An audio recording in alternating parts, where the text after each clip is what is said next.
When I imagine my final days, I see music. I see the ocean. The discussion we had last week on Steel and Vance about MAiD really sparked a conversation with our viewers and our Twitter followers, Lynda. It was something I've never really experienced before.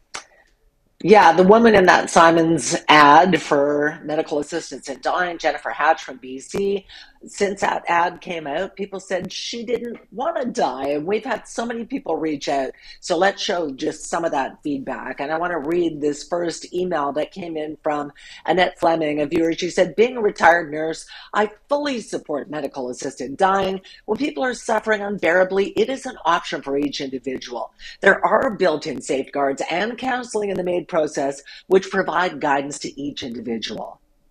And we got Candace, who also emailed in, and Candace said, I believe in body autonomy, but 18 years of age is too low. Brains are not fully developed. A lot of viewers concerned about a slippery slope.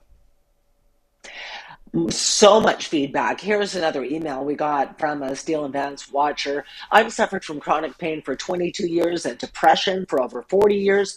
I will be devastated if the religious right or the psychiatric profession find a way to postpone the government's implementation of the enhanced MAiD legislation. That's from Sally Dubé. Thank you, Sally. I think this one landed the most profoundly, Lynda, and I know you and I together with the Alzheimer's journeys that we've been on with our families. Vicki Rogers says this: every single female on my mother's side has died with dementia and or Alzheimer's. The women in my family died after a prolonged time in care with spoon feeding, diapers, loss of bodily control, no memory of children or family. It was excruciating to watch the lack of dignity. I personally refuse to put my children through what I went through with my mother. Vicki Rogers certainly making a statement there that's so important. Yeah, I mean, it really resonates as two parents with dementia. But we also had a young man from Burnaby reach out to us, Brian Boyle Kwan. This is a guy who suffered a fall at work, a devastating brain injury. He can't get benefits. He can't afford to live. He's from Burnaby. He's asking his doctor about medical assistance in dying. Listen to this. So after they terminated me, it felt like a death sentence because my medical expenses jumped to around $34,000 a year after I lost access to the group benefits and prescription drugs and stuff like that. And so it's just become too expensive to treat as everything's become more expensive living in Burnaby and Metro Vancouver. And so over the last year, as I've stopped medications and treatments and stuff, I've lost over 50 pounds and my energy has just been drained and stuff. So as things get worse and more expensive, just everything will become more painful. So I don't see a way that things get any better anymore.